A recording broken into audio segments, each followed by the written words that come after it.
Hola, ¿qué tal? Asistimos a un nuevo episodio del canal Marisa Damer Nuevo Viaje a Ítaca.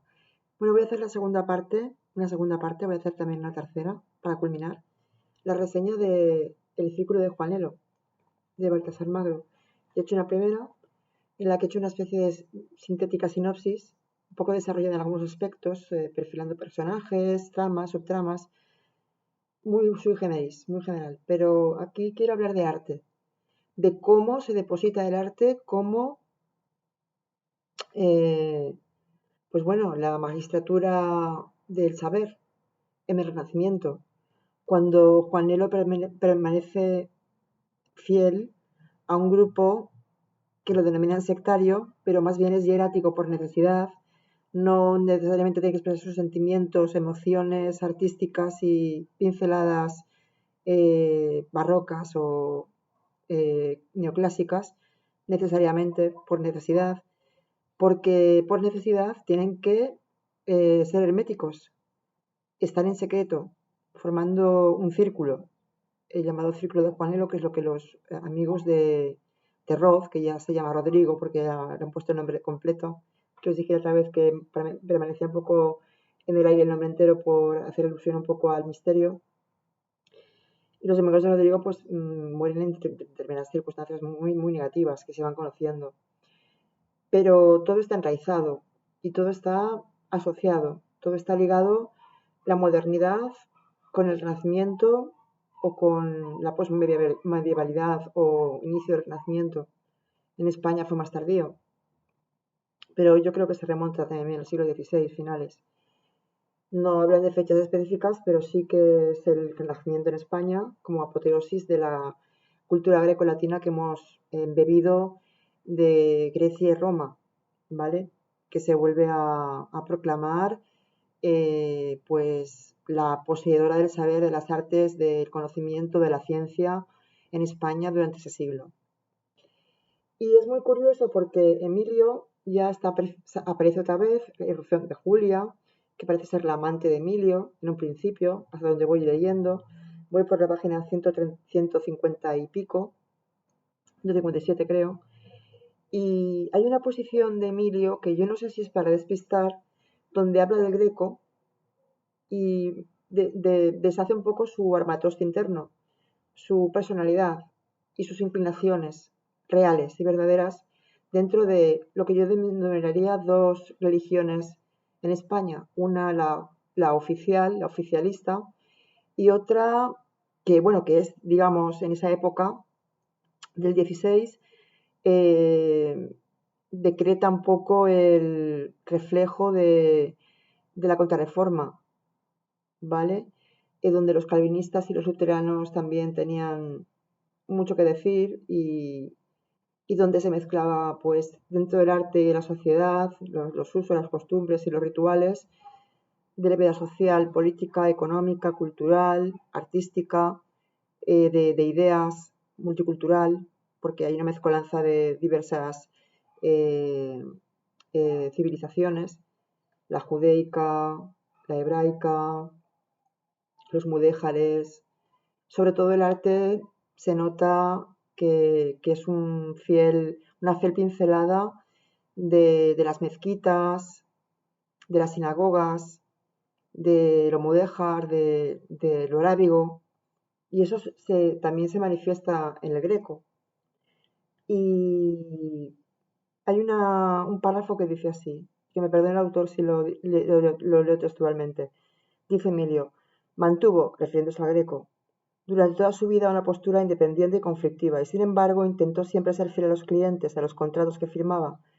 Le costaba mucho evitar errores en los asuntos religiosos, y para ello tenía que asesorarse en secreto con sus escasos confidentes. Su corazón estaba cerca de la sinagoga, igual que le ocurre a Roth es el protagonista de la modernidad. Bebió largamente de la botella que estaba en el suelo y me brindó la ironía. No cabía el error porque corrió muchos riesgos. Adoptó por esa misma razón costumbres llamativas y licenciosas para despistar. Prefería ser denunciado por sus excesos pecadores que por su origen. Pero es cierto que aunque fue contrario a lo que podríamos llamar la fe institucional, terminó por aceptar la religión de lo que fueron martirios de sus antepasados. ¿Vale? Luego nos vamos a la página 163, donde aparece Benito, que es un sacerdote vinculado a la religión, a la catedral de Toledo. Asistimos en el siglo XVI, quiero recordar, la traslación o el traslado de la capital toledana a Madrid, las Cortes en Madrid, y eso hace que se monte en Toledo una especie de contrarreforma religioso-cultural bastante antirrevolucionaria, por llamarlo de alguna forma. Y nos estamos refiriendo a que mandaba el arzobispo, mandaba el clero, mandaban los altos cargos de la iglesia, que sabéis que es una estructura vertical, bastante, profundizando en ello, pues bastante endogámica, pero al mismo tiempo restrictiva de derechos, restrictiva de libertades, como aquí bien plantea, que dice, es interesante recapitular sobre un hecho. Poco tiempo después, tras la diáspora del grupo de Juanelo, porque se separan, porque son perseguidos, la ciudad entró en su declive definitivo. En el grupo de Juanelo estaba también, aparte del Greco, Covarrubias, que era el arquitecto creo que de Felipe II, el hijo de Carlos V. Carlos V de Alemania, primero de España, creo, y de los Austrias. Tras la diáspora del grupo de Juanelo, la ciudad entró en su declive definitivo. Y no fueron exclusivamente las causas de carácter económico propiciadas por la instalación de la corte en Madrid las que motivaron su decadencia, sino la eliminación de la tolerancia o de cualquier inquietud disidente, que siempre había enriquecido la vida de este lugar. Un lugar en que la santidad de la Iglesia automáticamente invitaba a vivir santamente, como doble moral, ¿vale? Para disimular, digamos, un poco la vida social, agitada de algunos clérigos y sacerdotes y hombres de la teología.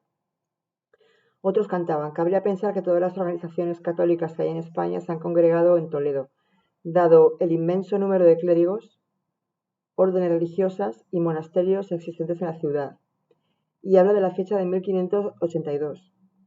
En la época a la que nos estamos refiriendo sobre el grupo de Juanelo, el arzobispo convoca un concilio para implantar con más rigor la disciplina del Concilio de Trento, que ya estaba implantada sobradamente.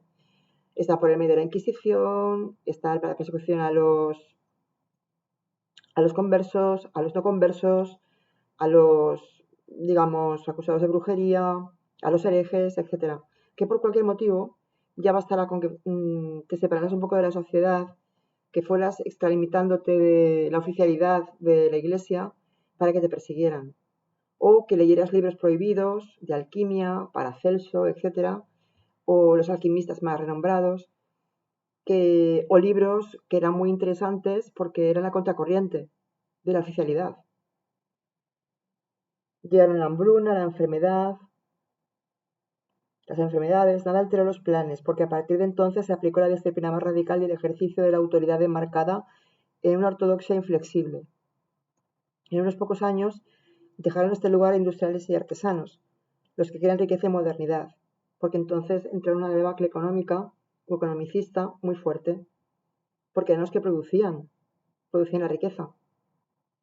Todavía no existe la burguesía, pero ya estaban los artesanos como piedra angular de la producción en muchas partes de España, aparte de la agricultura, que también era un pozo de riqueza, una fuente de riqueza importante. Pero en la ciudad de Toledo, pues, se daba esa circunstancia. En unos pocos años dejaron este lugar industriales y artesanos, los que crean riqueza y modernidad, y se malogró definitivamente el escaso carácter oriental que todavía quedaba de su gran pasado. El Greco era orientalista, pero tenía que disimularlo, tenía que reflejar en su obra trazos que manifestaban más difuminados en el cielo de los lienzos, para que no reflejara la parte central que era referida a cuestiones más mundanas, según explica Emilio en uno de los pasajes del libro. Es un poco explicar de manera epistemológica, de manera muy efectista y también tecnicista, detalles artísticos que son loables.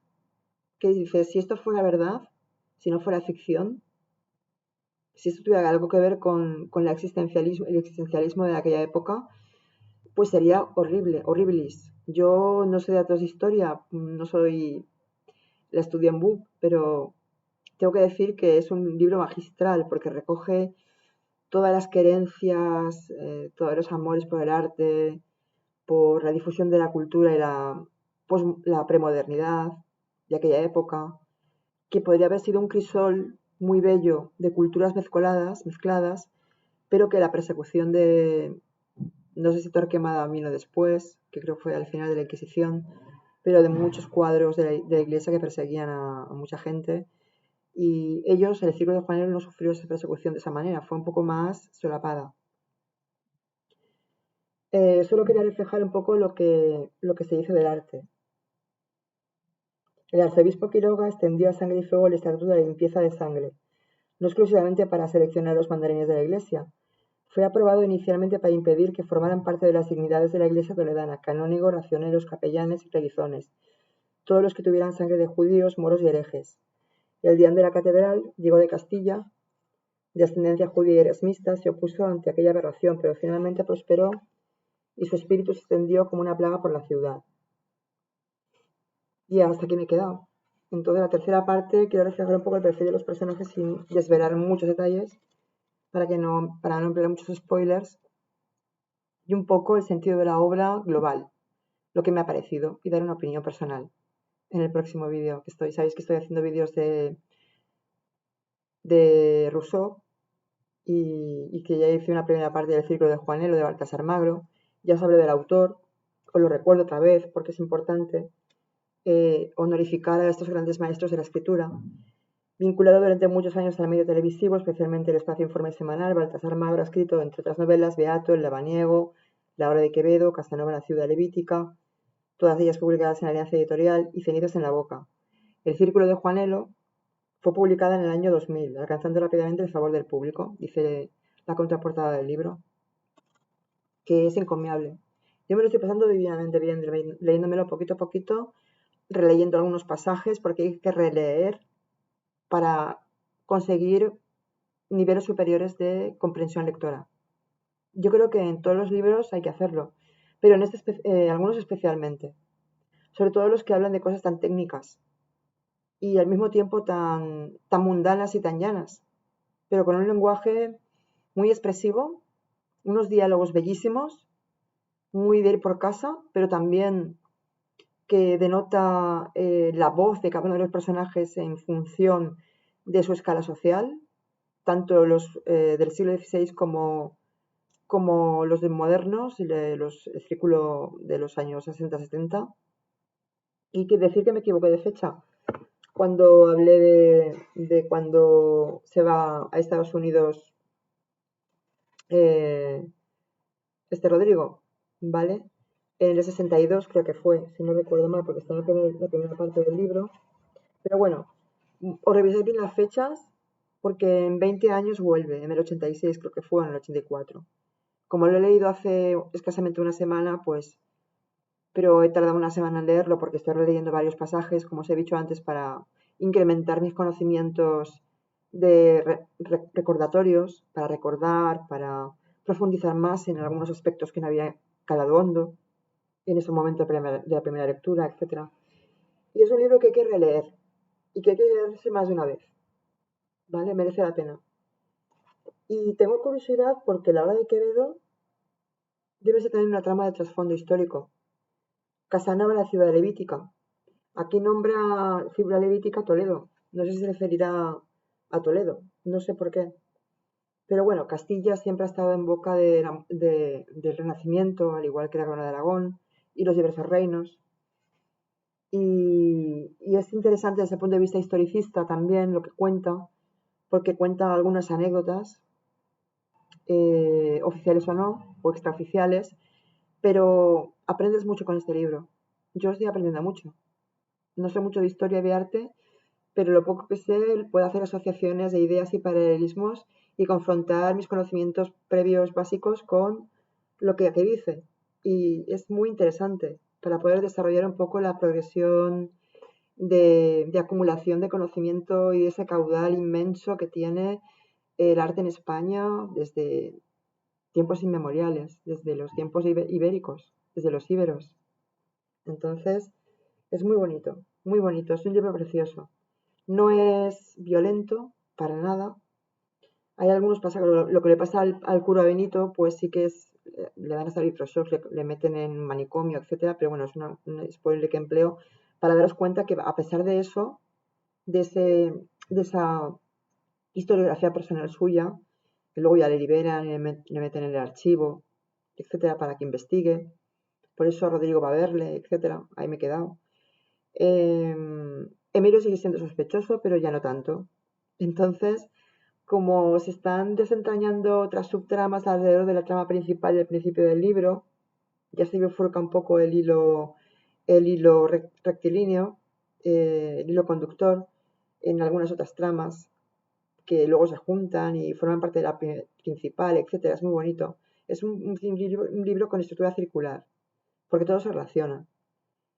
Yo creo que solo les faltaría al grupo de los amigos de Roth, antes de morir, haber conocido en alguna máquina del tiempo a Covarrubias, pues no sé, a Santa Teresa Bartolomé de Carranza, al arzobispo que sufrió 16 años la cárcel por sus tendencias erasmistas, porque había gente que defendía Erasmo de Rotterdam, que defendía la heterodoxia, no la ortodoxia, del arte y del saber y de la cultura. Esto yo creo que es un alegato contra, contra el negacionismo. Es un alegato en contra del negacionismo, que en arte también existió, o debería de haber existido, porque la Inquisición hizo mucho daño, claro está, aparte de la peste en la etapa medieval, etc. El Renacimiento ya cesa un poco eso, ¿no? Pero todavía existía la Inquisición en toda su plenitud.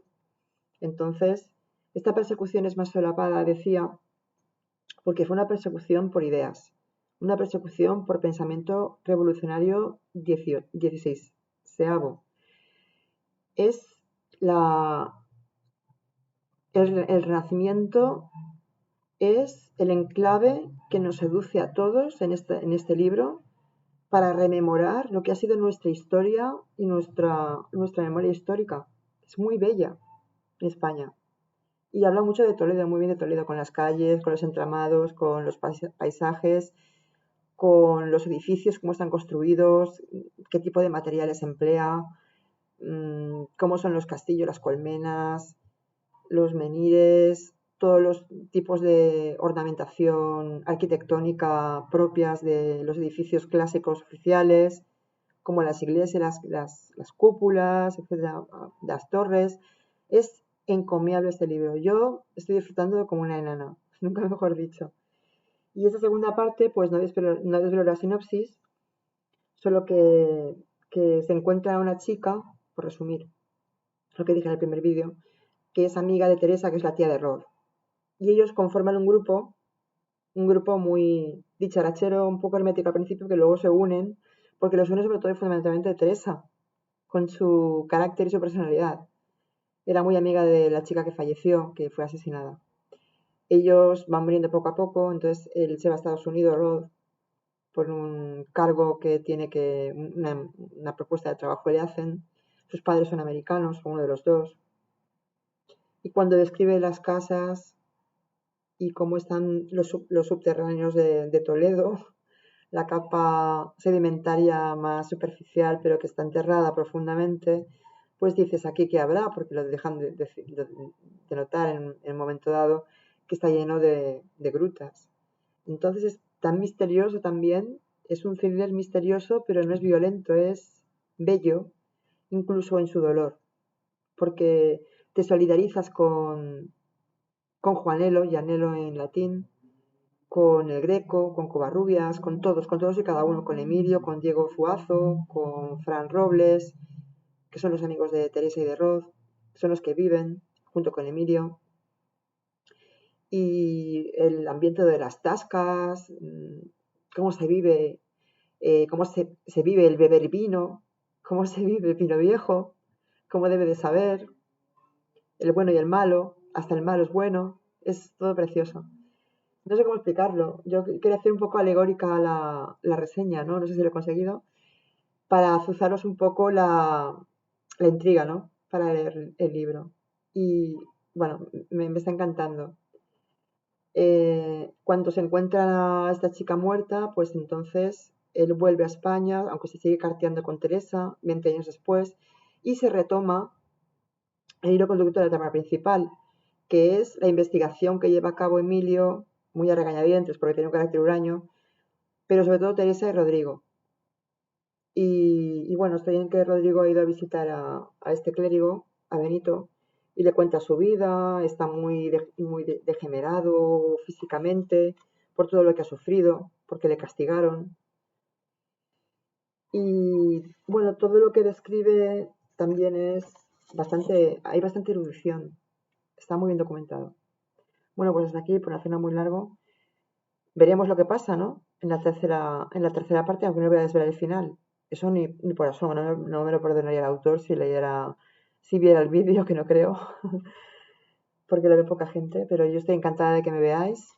Marisa Domene Castillo, espero que estéis bien. Yo voy a cortar. Hasta el próximo vídeo, que no sé si será de Rousseau o ya me habré acabado el ciclo de Juanelo, ¿vale? De Baltasar Magro. Un saludo a todos.